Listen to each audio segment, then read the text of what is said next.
Hello everyone. तो ये JEE advance 2026 में पूछा गया बहुत ही इजी क्वेश्चन है जो कि डायरेक्ट ट्रिग्नोमेट्रिक आइडेंटिटी से पूछा गया क्वेश्चन है कि अल्फा की वैल्यू जो है वो दे रखी है कि ये पूरा जो एक्सप्रेशन है ये अल्फा को रिप्रेजेंट कर रहा है। तो मुझे 5 माइनस अल्फा स्क्वायर की वैल्यू बतानी। मैंने कहा ध्यान से देखेंगे तो इसमें बहुत सारे टर्म्स हैं जिनका प्रोडक्ट मुझे फाइंड करना है। तो मैंने कहा जो पहला टर्म है ये देखो पैटर्न सब में सेम दिख रहा है, 1 minus 2 cos theta, 1 minus 2 cos 3 theta, 1 minus 2 cos 9 theta. ठीक है, इस तरह का पैटर्न दिख रहा है। एंगल जो है 3 की पावर में चल रहा है, 3 की पावर 0, 3 की पावर 1, 3 की पावर 2, 3 की पावर 3, 3 की पावर 4, राइट। इस तरह से तो मैं कह रहा हूँ अगर मैं एक टर्म को सिंप्लीफाई करके एक जनरल रिजल्ट बना लूँगा तो बाकी टर्म सेम फॉर्मेट में लिख सकता हूँ। तो देखो ध्यान से आप एक बात समझो कि ये जो पहला टर्म है मैंने यहाँ पे लिखा हुआ है that is 1 minus 2 cos pi by 11।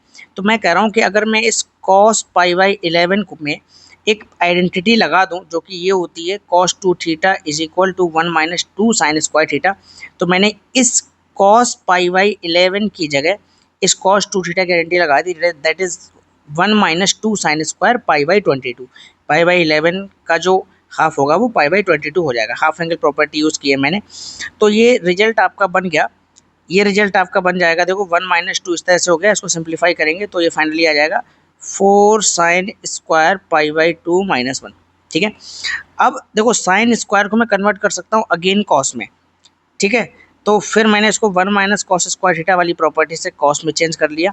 अब ये हो गया मेरे पास 4 minus 4 cos square pi by 2 minus 1, that is final result आ गया 3 minus 4 cos square pi by 2, right.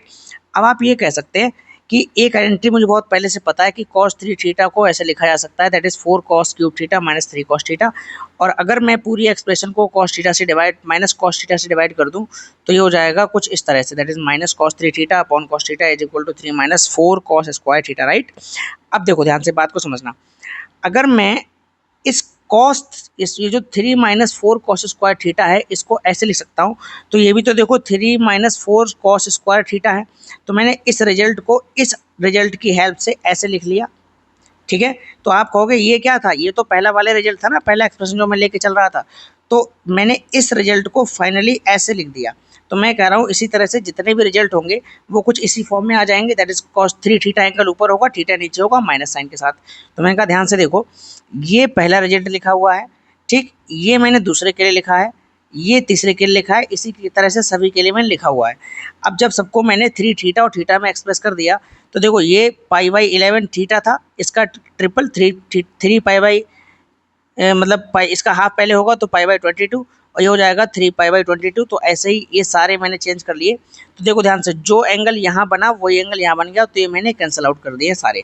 तो केवल ये पहले वाले से ये एंगल बचेगा और आखिरी वाले से ये वाला रह जाएगा। ठीक है, देखो बाकी मेरे पास 5 टर्म मतलब ऑड टर्म्स हैं, 5 हैं तो 5 नेगेटिव हुए, तो 5 नेगेटिव का मतलब फाइनली नेगेटिव आंसर आएगा। तो minus cos 2 pi by 243 pi upon 22 last वाले से मिलेगा और पहले वाले से बचा कॉस पाई बाई 22। तो ये कुछ इस तरह से आ गया। अब ध्यान से देखेंगे तो ये है माइनस कॉस, इसको मैंने चेंज कर लिया अगेन, तो ये हो गया minus cos 11 pi plus pi by 20। तो इस एंगल को मैंने अगेन ऐसे कन्वर्ट कर लिया, राइट। तो ये हो गया कुछ इस तरह से।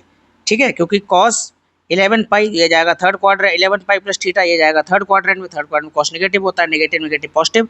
तो cos pi by 22 upon cos pi by 22 1 आ गया। अब देखो अल्फा की वैल्यू 1 आ गई, मुझसे पूछा है क्वेश्चन में, ध्यान से देखो 5 माइनस अल्फा स्क्वायर। तो मैंने कहा 5 minus alpha square will be equal to 4। तो 4 मेरा फाइनल आंसर है। ठीक है, 4 मेरा फाइनल आंसर है। Thank you so much.